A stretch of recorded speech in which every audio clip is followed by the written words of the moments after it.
So in other words, he analysed meaning that may have a sense but not have a reference.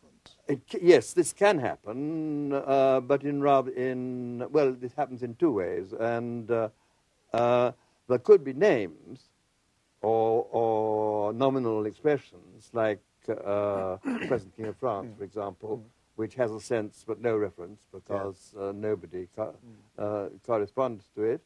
And also there is the complicated case of expressions which have a function in a sentence as contributing to its making it capable of being true or false, but don't denote anything, like predicates. Is good, is bad, is so on and so on, which themselves are what he called incomplete expressions, namely don't themselves have a reference but contribute to giving the sentence a sense, and through its sense a reference. And these distinctions that he introduced and his theory of meaning have in fact had a very widespread influence in philosophy, haven't they? They've become very fashionable in recent years, that's to say, and there's been a change anyhow in England, and perhaps England and the United States to some extent, and a change in sort of main concern of philosophy. For a very, very long time, the theory of knowledge was dominant, ever since Descartes in the 17th century. The main concern has been the theory of knowledge, what we can know and how we can know it and how we are justified in holding the beliefs we do. And in recent years, this has given way to what's sometimes called the philosophy of logic, which is mainly concerned with questions about meaning. And here, Frege has come into great prominence. And for instance, my successor as Professor of Logic at Oxford, Michael Dummett, has devoted nearly, certainly 2 large books to Frege's work, and is concerned with exploring the implications of Frege's distinctions for a theory of meaning. Well, Michael Dummett, who I suppose must be called the leading living commentator on Frege, makes enormously large claims for him, doesn't he? He says that he's introduced a whole new era in philosophy, that he has de-psychologized philosophy, that in the way you just explained, he dethroned the theory of knowledge from the centre of philosophy, and this has changed 300 years of philosophical development. Well, I think do you go along with that? Well, I think that there has been a difference of emphasis, but I think that Michael exaggerates in 2 ways. First of all, philosophers have always been concerned with meaning ever since Socrates went about saying what is knowledge, what is goodness, and so on, which is a way of asking what the Greek equivalents of these terms meant. So there's always been an interest in meaning in philosophy. And secondly, I don't think interest in the theory of knowledge has totally disappeared. I think that there are still people who are connected with concerned with this. And insofar as, even in Michael Dummett's own work, the theory of meaning is very much bound up with questions about truth and falsehood, this also doesn't entirely take us away from the theory of knowledge, because after all, the theory of knowledge is concerned with what reason we have to suppose that certain statements, propositions, are true or false. So I think that there has been a shift of emphasis, but not the great break that Dummett insists on. Before we continue with the more recent applications of Frege's work, I want to turn to Russell for a moment. When I introduced this discussion, I emphasized the fact that Frege worked in isolation throughout almost the whole of his life. And this becomes very important when one starts to consider Russell, because poor Russell spent the first several years of his life reinventing work that Frege had already done without realizing that he'd done it, didn't he?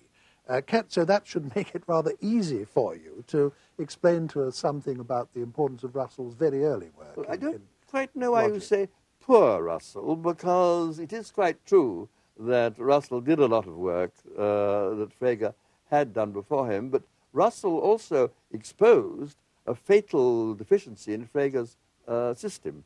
He showed that Frege's system of logic actually contained a paradox. I don't know if you wish to expound the contradiction of Epimenides the Cretan, who said that all Cretans were liars. It follows, it comes into the category of self-defeating propositions. And although on the surface it seems to be trivial, it's not trivial. It's not trivial. It shows that the underlying argumentation has something wrong with it. It does. It shows that one of Frege's essential assumptions led to contradiction. Yeah. And Russell in 1903 conveyed this in a letter to Frege, and Frege's first reaction was not, "Oh, I'm wrong." He was simply arrogant to reply, "The whole of mathematics has been shown to be worthless." Then he thought this was going too far, and he then managed to put together some sort of answer to Russell's objection, but then it was shown only after Frege's death, in fact, by a Polish edition, that Frege's answer also of the Begriffsschrift, the Grundgesetze.